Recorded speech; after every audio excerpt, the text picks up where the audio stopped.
Hey everyone, I got a 2024 Wrangler 2.0 turbo and plug-in hybrid. I got these two codes, P2418 and P2419, or actually three, P0033, which is the first one, fuel tank isolation valve circuit, fuel tank isolation valve A circuit low, and turbocharger supercharger surge valve control circuit. Ignore the other codes, they just nothing.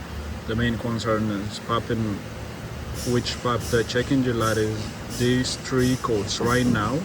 First, I'm gonna test the first two, P2418 and 19, which is almost the same. P2418, you can read this for you. I'll let you read. I'm gonna go ahead for the inspection steps.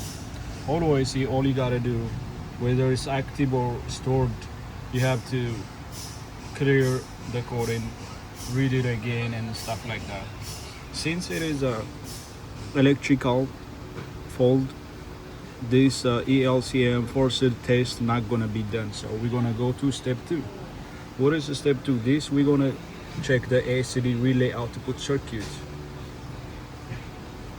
and it should be, once you check it, you have to disconnect the connector, put on the ACD output circuit, then switch the battery, switch the ignition on, then check if it is equal with battery voltage. Okay, to check that, we need a wiring diagram.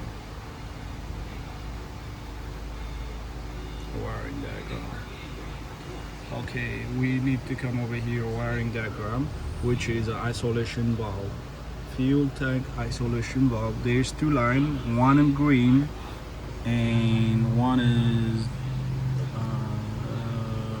brown gray color, so 1 and 2. So the control is the green, the other one is the power, so we need to find that number 2.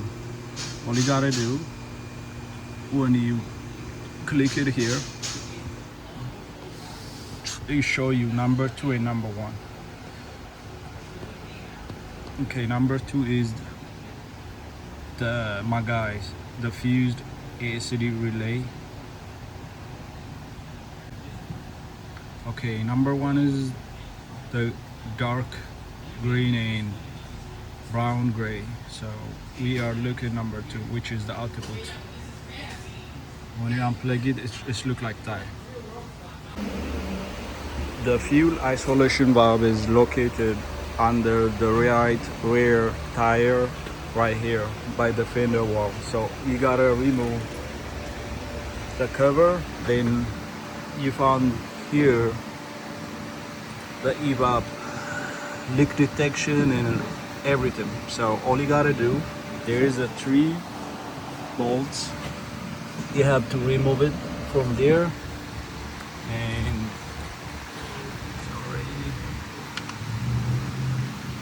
right there. So this was all the way up. I just removed it to access the fuel isolation valve terminal, which is circuit connector right here. So already connect here, number 2. You're probably gonna see it. It says number 2. So put that one and connect it to your positive, and the other multimeter with the negative battery. Right now I'll just put the negative battery or anything ground. So all you gotta do, put on the volt, and you have to switch the ignition on. Ignition on. It should read battery voltage. Exactly. So the first test is passed, which is power coming here.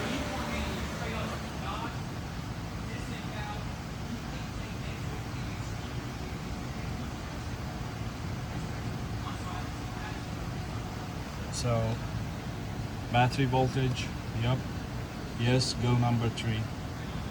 Check the fuel tank isolation valve control circuit for open or high resistance. Okay, right now we're gonna turn the ignition off, disconnect the PCM C1 harness right here, do not probe. Then we're gonna check the resistance, and it should be below 3. Okay, now we're gonna swap it to the control side. You have to plug it.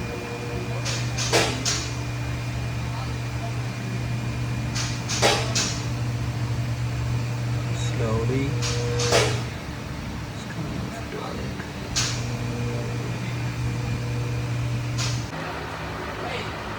Disconnect this terminal.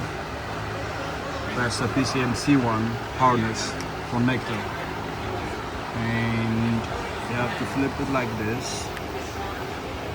And you can be able to see number 16. 16 right here, the first one. Okay, let me put a light on it. 1 is right here at the top, 15 right here in the end, so 16 is right there. Okay, connect the number 16, pin 16, which is the fuel tank isolation valve control. So connect one into the black end and the one coming from the fuel tank right here and right here, and this right now it's an ohm, and we got 3.5 ohm. The specification, it says it should be below 3 ohm. Right now we got 3.3. We know it's not open because it has some kind of resistance, and do not panic because it says 3.6, because the specification is 3 ohm. It don't mean it has high resistance, because the wire we use and connector, whatever adapter, it add up 1.5, so that need to be considered. So because I use a long wire,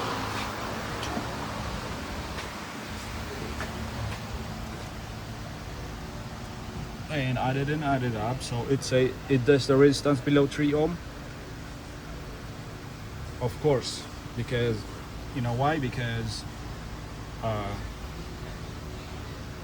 the adapter, whatever, always add up like 1.5 ohm, so you don't need to panic. So this thing is, now we're gonna go number 4. What is number 4? Check the fuel tank isolation valve, terminal and connector and resistance, and it says it should be between 14 and 16 ohm, the actual valve. Okay, you have to lower down, unplug this, because this is your fuel tank isolation valve. Unplug this, and plug this, lower down. You can take it off because there's 210mm bolts hooked over here, so once you free them, it can go out. Okay, right now this is fuel tank isolation valve, measuring the resistance, and the resistance between 16 and 19 ohm.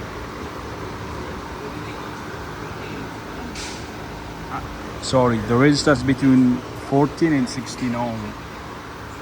But you have to be careful when you measure it. Sometimes your meter might give you wrong output. So this is how it is, and this one is 19. In this case, we're gonna replace the fuel tank isolation valve. Okay, there is another check. What if the fuel tank isolation valve measure between 14 and 16? If it's like 15, for example. If it is 15, it's still under specification. The next and the final answer is gonna be the computer. You need to replace the computer. In this case, we're gonna replace this because it's 19 ohm right now. Should be 16 ohm. High resistance. But if it was under specification or between 14 and 15, computer is the problem. That's it. And let me know if you have any question. Thank you.